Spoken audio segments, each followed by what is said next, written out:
na President Mahama addressing the United Nations General Assembly no. Na speech is so powerful to the extent that President Mahama read the speech no be sorry I know born in same man no. Na not Kwesi Pratt Jr. reacted to this powerful speech of President Mahama edi to UN General Assembly no. Or addressing President Mahama speech or addressing UN General Assembly no.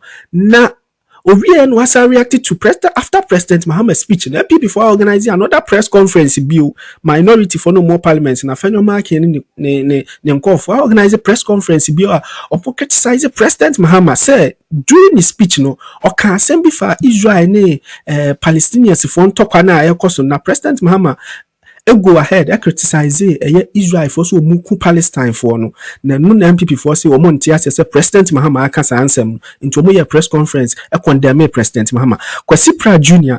reacted to this issue na NPP for press conference no mo ye nso. Ti mo mienko tie ensema Kwesi Pratt Jr. editu dwa e fa all these issues na mo mienko hwe. Kwesi Pratt Jr., who is General Secretary of the Socialist Movement of Ghana. Thank you very much for your time. Good morning to you. Good morning, sir. I hope you're well, sir. Oh, yes, sir. Yes, sir. Well, first, let's start with your general impressions on the speech. Well, I think it was a brilliant speech. It was courageous.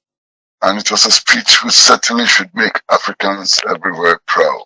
A speech which was committed to making the UN a world forum in which the grievances of all people, irrespective of their color and geographical location, can be heard. I think it was a very, very brilliant speech. And where that jumped at me is courageous. Why did you call it courageous? Well, because he said things that most leaders would not attempt to speak about. For example, on the Palestinian question, he was quite candid and open.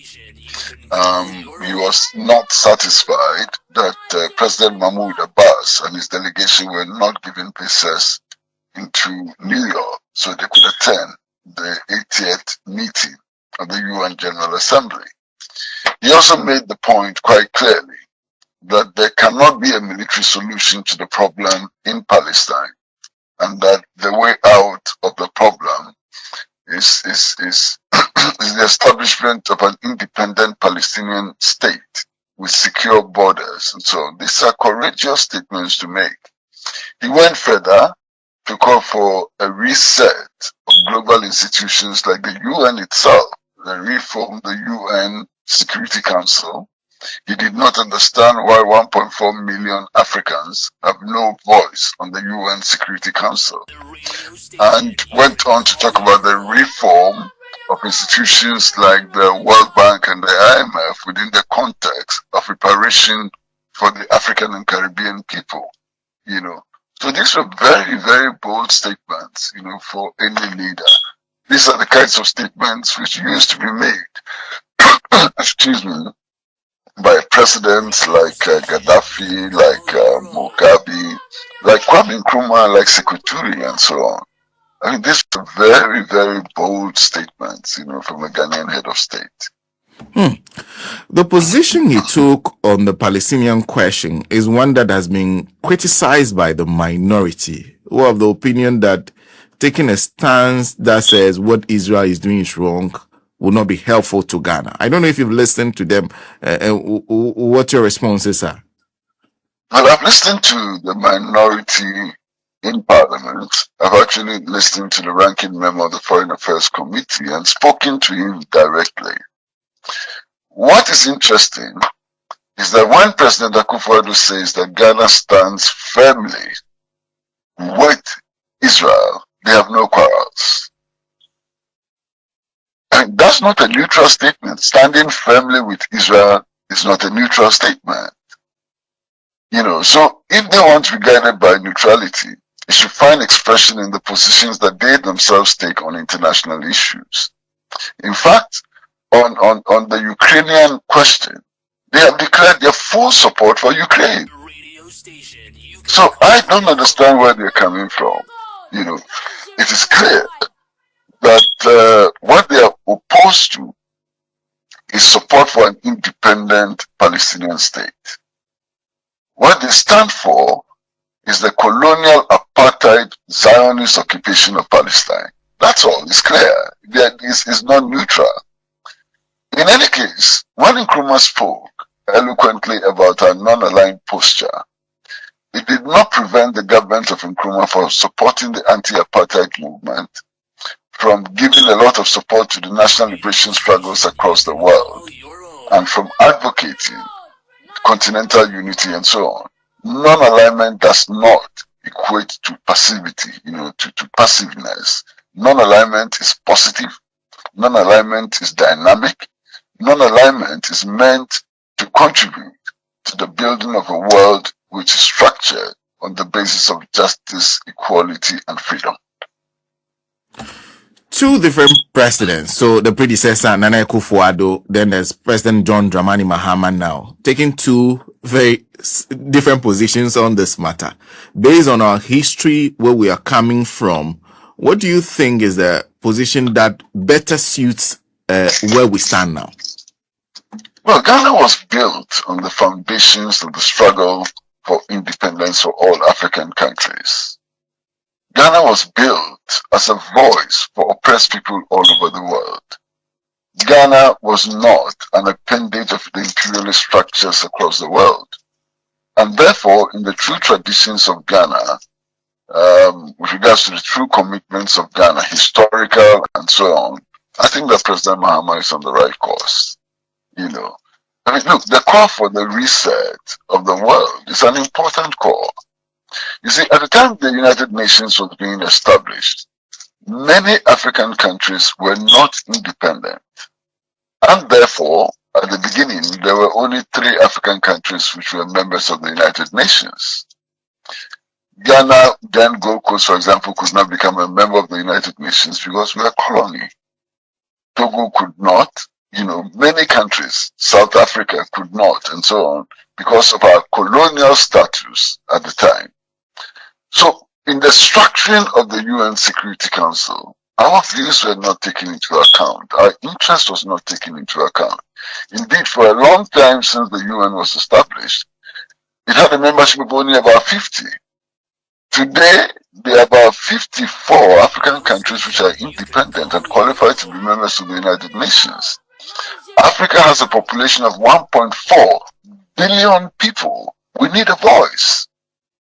And I fully agree with President Mahama when he says that we need a voice, a strong voice, on the Security Council. And especially when he calls for the democratization of the UN Security Council to reflect the aspirations and needs of all peoples of the world. What can be wrong with that? Because even when he was speaking, he highlighted the fact that the first time this kind of call was made for the recalibration of the UN was some 30 years ago by the great Nelson Mandela. 30 years long before that, long before Nelson Mandela, okay. I mean, great leaders like Nkrumah, like Sekuturi and others have called for a reformation of the world order, which has been supported ably by leaders like Mao Zedong and others. All of them have supported the cause for the reformation, of the United Nations and the reset of the world order. Look, something is happening in the area of finance and economics, Everybody complains that we keep going to the IMF and the World Bank and our problems never get solved. The problem is rooted in the very structure and purpose of these organizations. These organizations were established largely under the influence of the colonial powers, and they made sure that it protected their interests. They made sure that the primary function of these organizations is to ensure that debts owed to them are paid, and that our economies are structured in such a way that they will continue to dominate the world economy. It is time to change that. Because if we don't change that, we'll continue going to the World Bank and the IMF, and every time we go, our conditions will deteriorate. And this is what President Mahama sees, and this is what he talks about. And this is what he urges the world to recognize and to do something about. And I'm all for with President John Dramani Mahama. But no doubt at all, this was a brilliant speech. One of the most brilliant speeches to have been delivered in the UN General Assembly over a long period of time. What do you think it will take for this recalibration, a change in the world order to happen? Many of this speech has been delivered, like you said. If we really want that change, what needs to happen? Well, first and foremost is to secure the unity of the peoples of the Caribbean and Africa. It's absolutely important to secure the unity of the peoples of Africa and the Caribbean.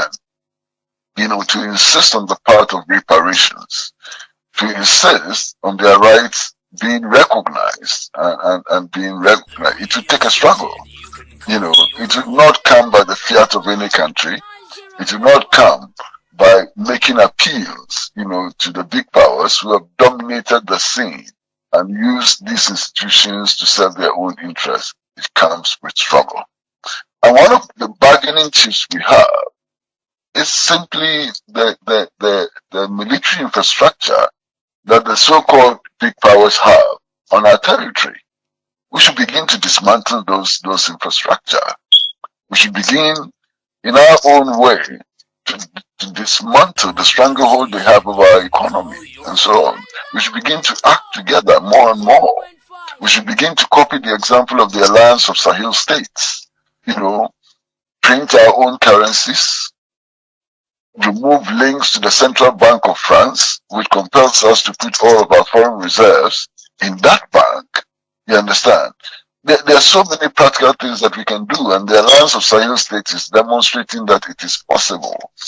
Look, Niger has just taken control over its uranium resources and gold resources, and within 2 years, Niger has grown from the poorest country in the world to the fastest growing economy in the world. That is something we can learn from. And let me conclude then by asking you, the man who made this speech is a leader of Ghana. Now, he has made this speech that you say is a speech we should all be proud of. What can he do? What do you expect from him in terms of steps to actually actualize the things that he said on the UN stage? Well, I think the first thing we have to recognize is that President Mahama is not just the president of Ghana. He's more than the president of Ghana.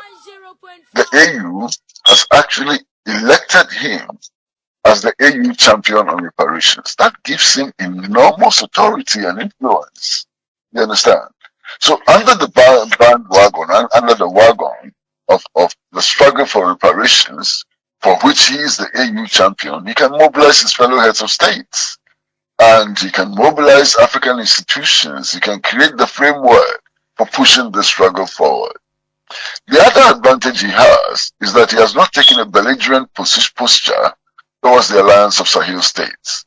Indeed, he is the only African head of state today who is consciously trying to foster good relations with the Alliance of Sahel States. He is on very friendly relations with Ibrahim Traore of Burkina Faso and so on. So he has a lot to do in order to push this agenda forward. I mean, he has a lot to do.